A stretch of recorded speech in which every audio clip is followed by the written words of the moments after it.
This has been the biggest challenge of my life to date.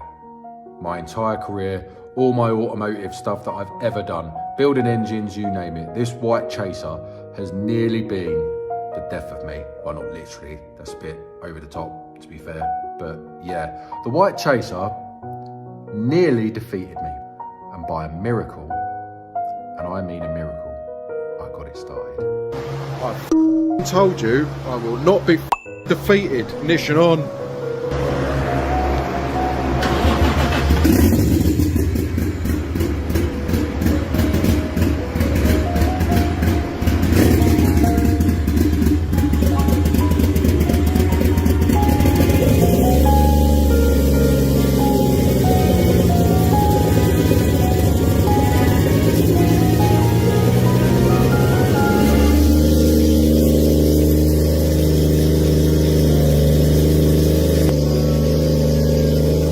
So today is the story of me and this absolute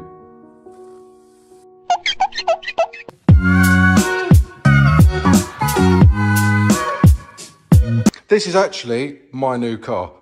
Yeah, bollocks. Not enough of you have subscribed to my channel for me to afford one of these. So if you haven't subscribed, press the subscribe button and then I might be able to buy one and then loads of content. I won't get in too much of the history of the car, but basically it stood for 2 years with not a lot of love. The owner, Tom, he does have a few Soras as well. I'm not going to mention his surname. Very nice bloke. He is actually my first customer. As you can see, it's not been loved. Not by Tom. It's not Tom's fault. That's why it's here, because Tommy's actually given it some love. It is a VVTi. It probably doesn't look like one from here. But yeah, basically he's had this car, I believe, for 2 years, and he's been collecting parts because from what I believe, this is how he bought it. So as you can see, we've got some nice little trick bits. So we've got a boost controller there. Well, it looks like a boost controller. I haven't actually looked into this at all. I'm still discussing things with Tom. So until the customer's given me the okay, I'm not exactly sure what he wants me to do, but it basically runs along the lines of put everything back together, sort all the wiring out. So as you can see, we've got pretty much standard wiring there. We've got some wiring here, which nobody knows about. We've got some wiring here that nobody knows about. ABS probably needs bleeding up. We've got some random wires there that nobody knows about. So we're missing the coils, we're missing the fuel, we're missing, to be fair, I've actually got a brand new one of them somewhere. So unless he's got one in the car.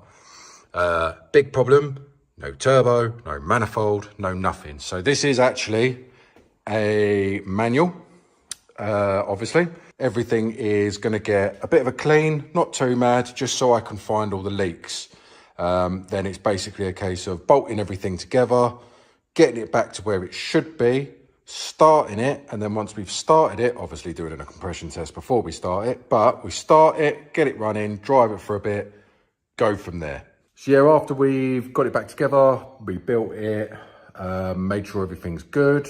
I think there's some wiring problems inside the car as well, but like typical Craig manner, I've come to the unit to install all the cameras and to do this, and left the keys for the Sora and the Chaser at home, but it's got addresses inside, so I can't show you inside anyway. There's no point in showing you. Everybody knows what a Chaser looks like because they're awesome. And I wish it was mine, but it ain't mine.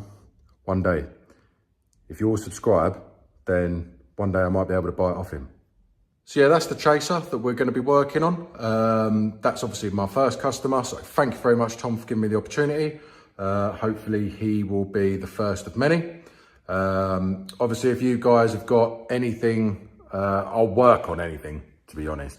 But obviously, everybody knows I love a JZ. So Supras, Chasers, Soras, anything like that. Even if you've got a V8, I'll work on it. Even if you've got a Golf, I'll work on it.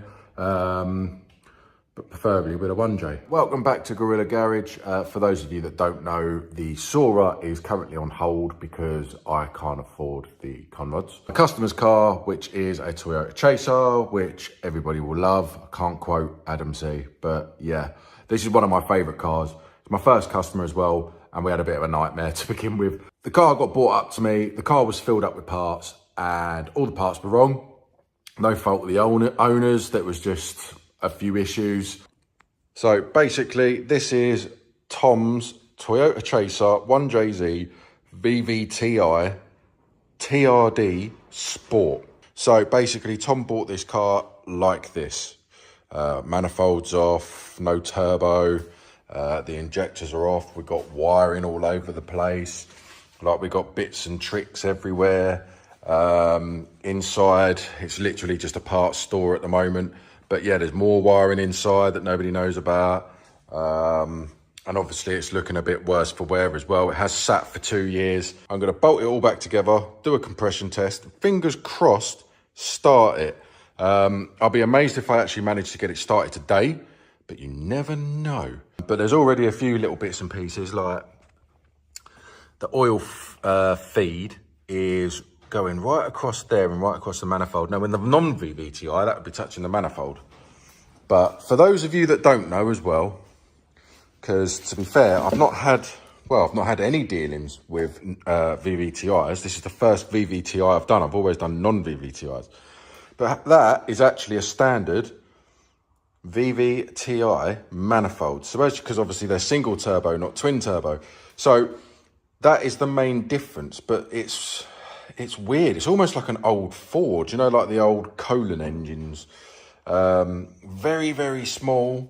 But obviously, I mean, that's really small compared to the non-VVTi. But maybe it's for back pressure. Who knows? So yeah, we'll get all that fitted, but I thought that was quite interesting, actually seeing the VVTi manifold against the non-VVTi, because I think most of you that are watching this are non-VVTi. But yeah, so we're going to give it a quick clean up, and then start bolting things together. So yeah, the first thing we're going to do is we'll get the old brake cleaner out and we'll give it a quick clean up, because it is looking a bit messy. So we'll give that all a quick clean up. I'll do a time lapse of absolutely everything I'm doing.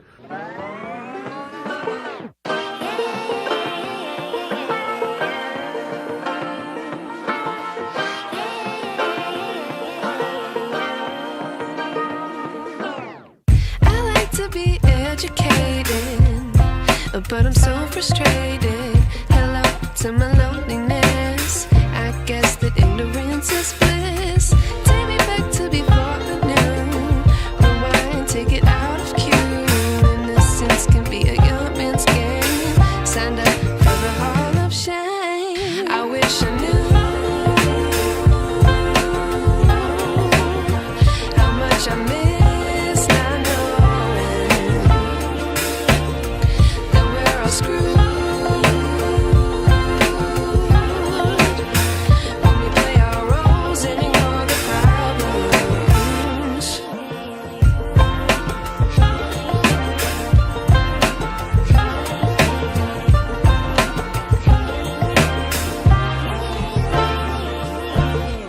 I like to be away my patience. So probably a little bit overkill, but as you can see there, we can pretty much see everything now. So I know I probably didn't have to go that mad with the cleaning, but yeah, it's just so that I would rather be able to see every single leak, like to the point where you can actually see the oil pan now and the dipstick and the level and everything. It's just one of those things. I think I've got a bit of OCD, to be honest.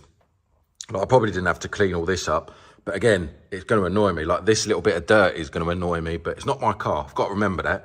So, I mean, personally, I'd be getting that all polished up, but no, we've got to get this running.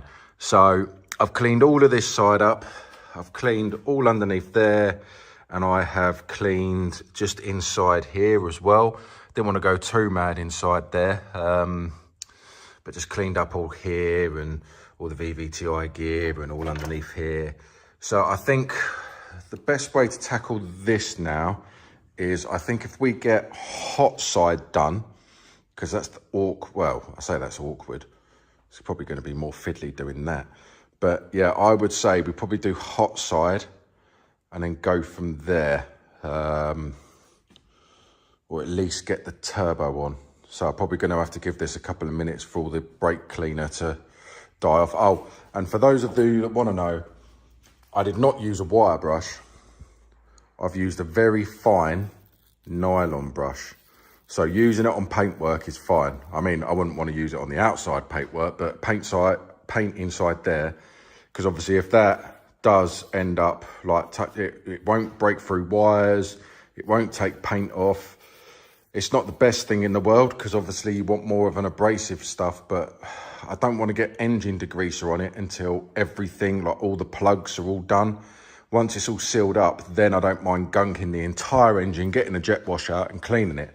But at the moment, we just need to get this running, and I'm already annoyed with myself that I cleaned it so much. But yeah, so I'm gonna have a quick coffee, and then I think we'll crack on. What? Why am I using this as a pointer? That's all. So after hours and hours and hours and hours and hours of cleaning, which I think this is what this job's actually gonna be more of, basically there's no studs in the turbo, there's no studs in the J-pipe, there's no studs in the elbow. But luckily he's got so many of the things. Oh, what's going on with my hair? Anyway, moving on. So I've now had to basically go through the car, find what he's got, find the best one, and then go through it. But what seems to be happening is the ones that have got all the pipe work, the lambda sensors and everything else that's actually important are filthy, and the clean ones are missing everything. So yeah, I'll show you where I am at the moment. So currently I have literally just cleaned up this elbow. This one's got the lambda sensor still in it, but this one's got the stud working. So you can see that was absolutely caked in exhaust paste. So I've now cleaned that one up. So what I've had to do is I've had to take that seal, that was all filled with exhaust putty as well. So I've had to clean that up to basically take this one off, because this one hasn't got the lambda sensor in, and I don't think we've got that lambda sensor here. So I'm taking this one off to put that one onto that one, even though this is cleaner. We've got one turbo stud, but I need 4. So I don't know how I'm gonna get around that either. And I don't think we got, or is that the gasket? That's the gasket. No, I haven't got the gasket for the turbo either. So yeah, it's getting a bit awkward now, but we'll get there. It's all little things, but I was expecting this, so it's not the end of the world. So again, next problem is hardware. I'm gonna have to start writing all this down really, and because I need to replace it. So because my 1J is in 1,000 pieces, I can use all the bits off of my 1J onto this 1J and then replace them. Not ideal, but never mind. So I've got a box of all the nuts and bolts that I've collected, and I sort of tried to organise it, but this is all of Toyota stuff basically.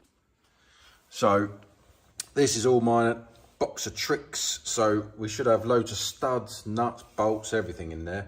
So the other problem is the elbow only come with one nut, which doesn't help, but I literally have a whole tray full of them, where I don't actually know where the hell they've come from. I think that's the original exhaust off of my Sora, so I'm not going to miss them. But yeah, so that's the one that come off it, and I've literally got loads there. So I will now replace all of them. Stay up, I feel so outdated. How can we look the other way? Sun is out, but the sky is gray. What would happen if I took a chance? It's always hard at first glance. I don't wanna, but I know I gotta do it. The truth is hard to swallow, I think I'll chew it.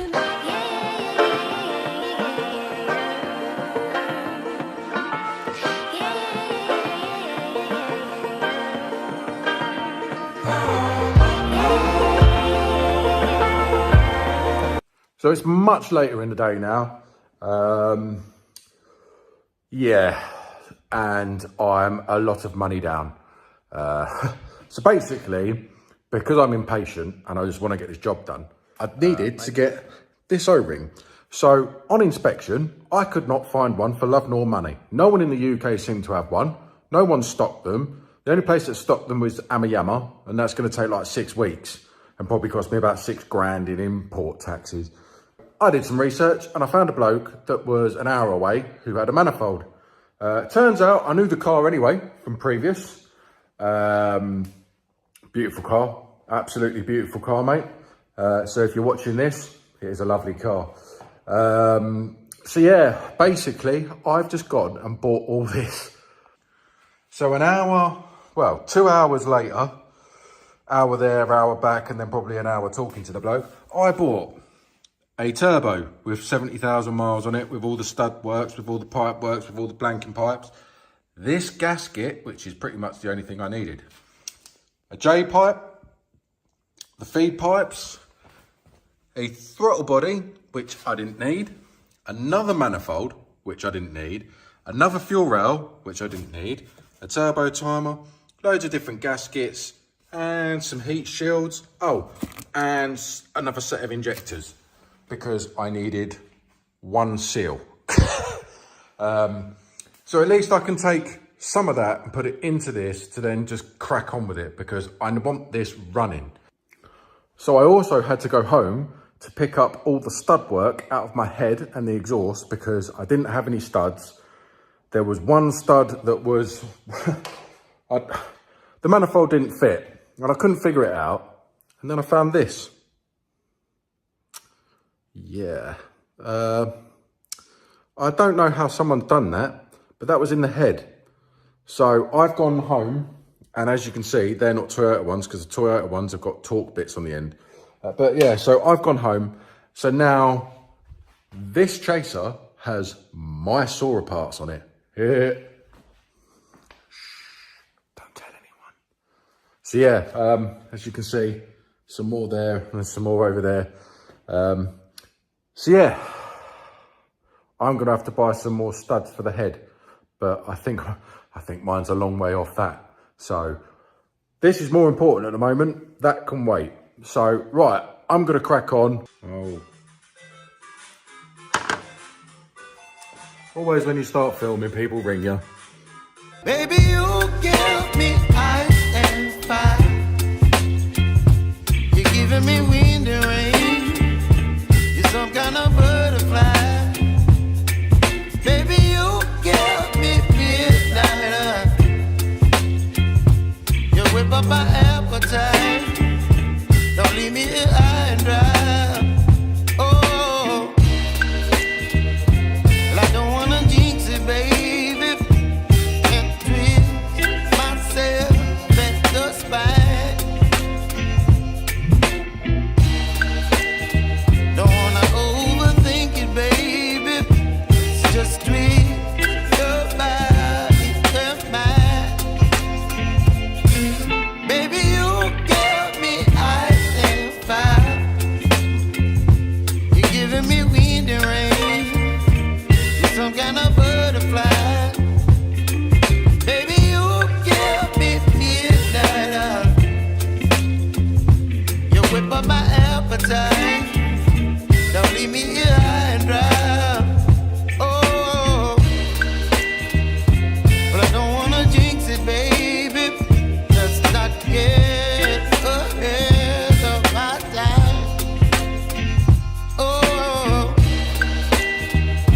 but I don't wanna miss you, baby.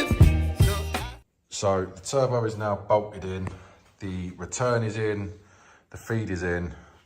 But yeah, so it's actually starting to look a bit more like a car now.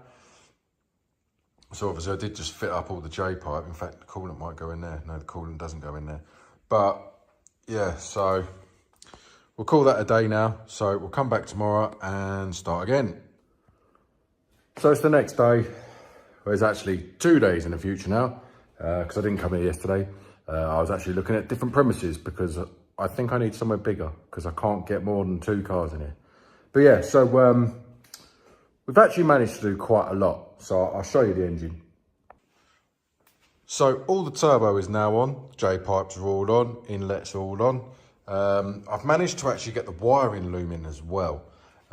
So I've just mocked it up for now, but it's pretty good. It's all going through the manifold and all that bullshit. But yeah, so we're pretty good. There is a few bits and pieces missing now. So the injector rail, turns out there's a little spacer that you need, and I haven't got the bolts. So they're very specific bolts and they're very specific spacers. So unfortunately, I can't put the fuel rail in, which is frustrating, but never mind. So we're gonna have to order them. And also on inspection, whilst doing the wiring loom, I have a sensor missing as well. This top one here. So I'm gonna need that as well.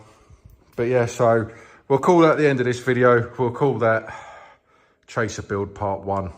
I think that's, yeah, I think part 1's all right. But yeah, so next time what we'll be doing is we'll be tracing all this wiring, finding out what that's all about, trying to get rid of all the old stuff, tidying everything up. Hopefully at least be doing a compression test, because I really want to get this started, or at least know that we haven't wasted our time, because at the moment we can't do a proper compression test because the manifold's off, the fuel rails are off, and it's all going to be back pressure related. So until it's all in one piece, I don't want to do a compression test. But yeah, so hopefully we'll get those bits ordered, and then next video will be hopefully minimum compression test, make sure the engine's all right, hopefully starting it. So today we are going to be talking about the white Chaser. Even though we got the red Chaser, we're talking about the white Chaser. So we've not had an update in a while. We have not had an update for a while because everything has been stripped out. The interior, the dashboard, the heater box, everything has been out of the white Chaser. I don't know what someone's done to this car, but it has been an absolute nightmare. First problem that we had was it would not crank. Obviously all the engine is now back together, but it just would not crank over. So engine is all back together now. I can't remember, it's been so long, I can't even remember. This is my nice bonnet stand. But yeah, so everything is back together. Everything is as it should be, apart from the temperature sensor there. Everything is good to go. We have now started this.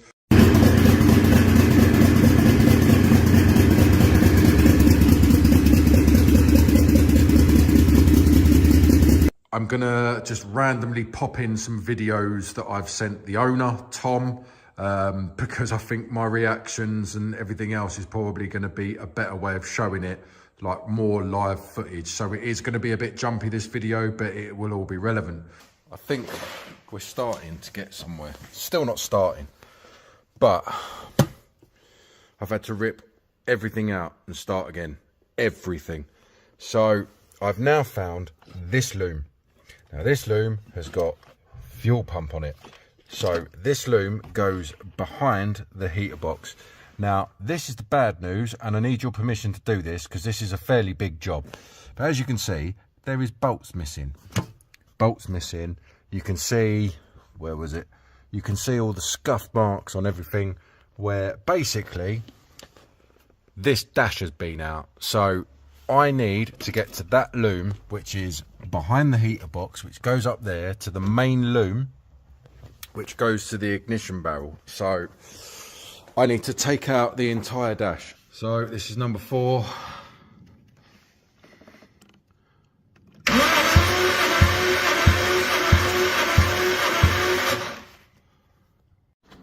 Right, hooked up number 6. It's all nice and tight, not going anywhere. And to be fair, if it's going to be any of them, it's going to be number 6.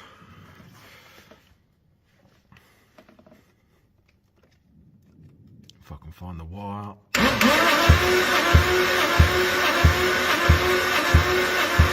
So you have your starter relay. Now, I have not got 12 volt feed to there, but if I manually touch the relay, it will work. I can't show you because the battery's dead. Fire up the old relay.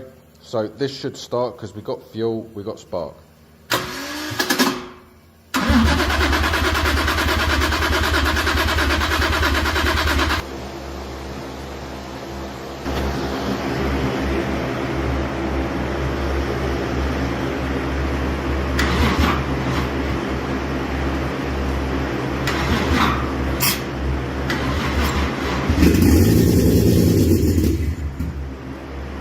Then we had a problem with the fuel pump. Fuel pump would not work. So I put 12 volts to the fuel pump worked, bish bash bob, job done. We've got spark, everything is good to go. So I will show you the interior now and the problems that we've had with the interior. So as I was saying, you can see here where the whole interior is out. I really did struggle with this. So the problem was we've got no spark. We had spark, we've got no fuel pump, and we've got no starter. So I thought it could have something to do with the fuse box, because there is a transfer box in there. But behind the dashboard, there's like a switchable one as well, and there's a switchable like fuse box here as well. It's just literally like a switching board. It's not fused or anything, but that's already damaged. So I've got crank from the ignition, as I should do. Oh, my light's going. And I'm getting crank through the dashboard. I'm getting crank through there, but I've got nothing for the fuel pump. So what I've done is I've had to basically find the fuel pump wire, which is this one here, and I put it to an ignition, and then the fuel pump fired up. So we're all good with that. So then what I've had to do is I've taken the relay to bits, and I'm not getting 12 volts to the relay, which is confusing, but I haven't got 12 volts from there, but when I get the 12 volts from there to the starter motor, nothing happens. But when I do it direct from there to the starter, it works. So basically I've now got to figure out a way, and I'm going to try basically bypassing the system. So you've got this black wire here, and I've fed this through the dashboard before I put the dash back on. So you've got all these wires that I'm just gonna, I don't need that many, but it's just in case, which I've fed through the wiring loom and back through. So I'm gonna put the dashboard back in just so I can make sure that everything's working as it should. But basically, I'm gonna bypass and find an ignition, hopefully feed that. But yeah, basically I've had to rip all this out. As you can see, all the ECU wires are missing. I've got 3 ECUs, 2 spares. That's the original one that is cranking the car. But there's just something not right. So as you can see, like most of the wires are missing. So I've had to basically bypass it like it was on the stand, like an engine stand. So yeah, that's pretty much where we are with the interior. Obviously engine wise, I'm waiting for Tom to send me the temperature sensor. And we can bolt that in, put coolant in. Downpipes on, everything is pretty much good to go now, apart from I've got to do some wiring. Obviously we have his beautiful red one. I love this car. He was going to sell me it, and then he changed his mind. I am a little bit gutted, but is what it is. It's got sentimental value. He got married in this car, so I can't blame him, but I am a little bit gutted, but never mind. But yeah, so that is where we are at the moment. I think Tom's going to be taking this back very shortly. I'm not 100% sure what's going on, but I'm just cracking on and trying to get this done so it can go, because I've got a lot more projects to do. So that's where we are with the white chaser at the moment. I am currently putting the interior back, and I am going to basically bypass the system and put in probably a push button start, and probably hook up the fuse box to ignition somewhere with a fuse. For a start, it is very cold, so excuse the breath coming out. There is snow outside, as you can see. It is absolutely freezing. But yeah, so today is probably going to be the last video on the white chaser and probably the red chaser for a while, because we are done. Well, it's not done, but the job was to get it started. So I've got it started, and now it's going back because I've got other things to do. So as you can see, all the seats are back in. Engine covers back on. It's looking more like an actual car now. The alternator is a dud one, so I've got to basically leave it on charge constantly. But the only issue that we're having at the moment is the HVAC system. So it will just rev to 2000 once it starts, because we have the wrong J-pipe on it. So that is supposed to plumb into there. So we're not 100% sure what that J-pipe come off of, but basically we can't plumb that into that. So Tom, the owner, is coming tomorrow to fit that J-pipe, and hopefully that solves that problem. So I've slapped an air filter on it very briefly. She's all back together, all the sensors are working, everything's working. yeah, as you can see, I shall show you the interior. The interior is now actually back together, sort of. This is pretty much how the car come to me. There is bits and pieces missing, but Tom, the owner, is going to do stuff with it. As you can see there, the ECU is all tucked away nicely. I won't disrupt it, but as you can see, everything's been heat shrinked so it can't contact. This is the bypass wiring and stuff like that, and obviously, as you can see here, I've had to chopper that because that is basically your speed sensor and stuff like that. But as you can see, some knob cheese has decided to chop it right at the plug. So I've had to chop it this end and join it with joiners until basically the owner decides what we're going to do. I've actually installed a push button start. I'll put some of the clips in from the owner because that seemed to have gone down well. She's been running for probably an hour and a half now. So yeah, she's running quite hot, as you can see. So the sensor is in, rev counter's working, temperature gauge is working now. Bleeding her up quite nice, you can see from the steam, she's nice and hot. So the only thing that I would say is your top hose is about right. Yeah, there you go, so you're looking at about 80.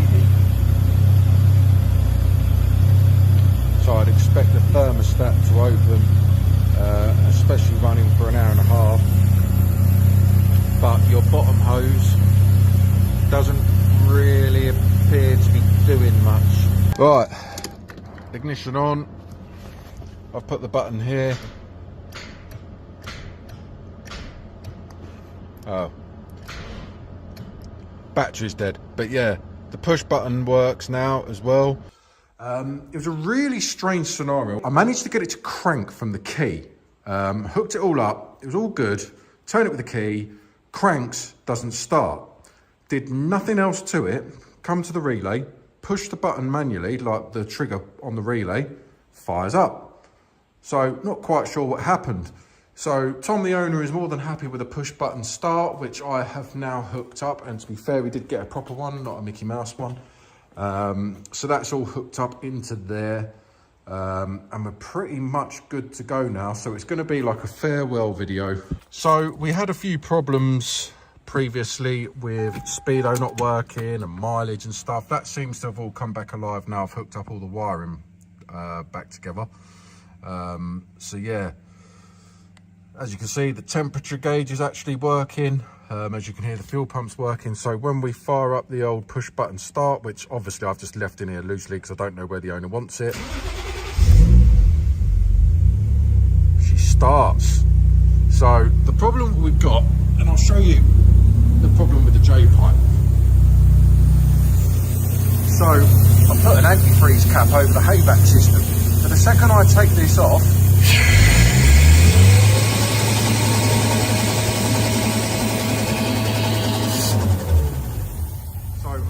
that cap to basically blank it off, so it runs and idles perfectly. I mean, to be fair, as you can hear, there's no knocks, there's no bang, there's no nothing. It is a beautiful engine, clean as a whistle considering it's stood for 5 years. That's just testament to these engines. Absolutely phenomenal. But as you can hear,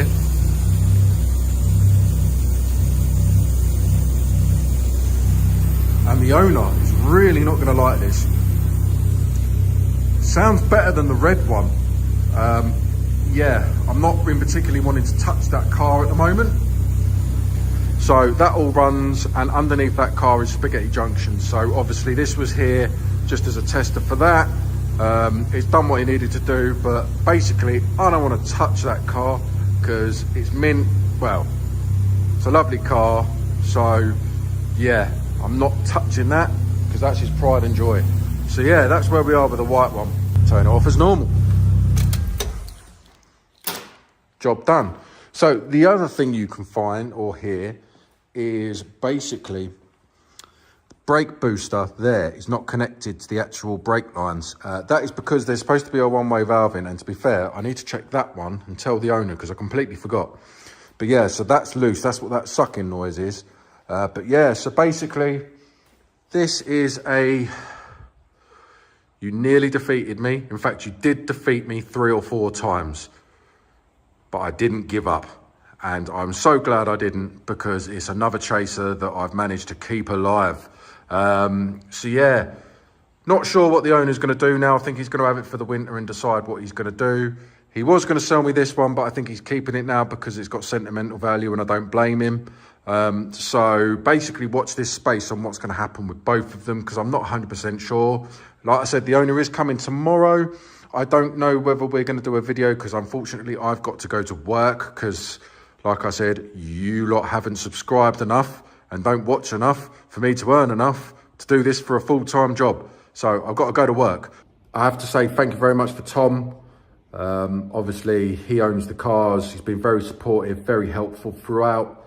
Yeah, I couldn't have asked for a better customer, to be fair. Like, thank you very much, Tom. Really do appreciate everything you've done. And to everyone in the community as well. We had the meet and everyone was sort of like, oh, well, what if you do this and what if you do that? You know, you never know. One person might make one good suggestion and it makes it worthwhile. But yeah, so thank you everyone and the entire community on YouTube as well that have made comments and sort of passed judgment, and all of you for watching. So not sure what the next project is going to be. There is a few in the pipeline. Obviously, we still got to get the V8 running. So I'm in an R in between 2 videos at the moment. And I've started to build on the 1J, and my body kit has turned up. Now, I'm not going to disclose what body kit because basically the company doesn't want to help me out and doesn't want to sponsor me and doesn't want to do anything. So if they want to help out, then I will promote them and tell you who it is, but they don't want to know. Business for business, isn't it? Like, this is my business. Help me out. I'll help you out. But anyway, so yeah, thank you everyone on the Facebook community. If you haven't already, join the Sora Owners Club. That is actually my group on Facebook. Then you've got Tom's group, which is the Toyota Sora UK Owners Club. That's Tom that runs this. He's got the 2 chasers and he's got a beautiful white one as well. Thank you very much for watching. Don't forget to press the buttons.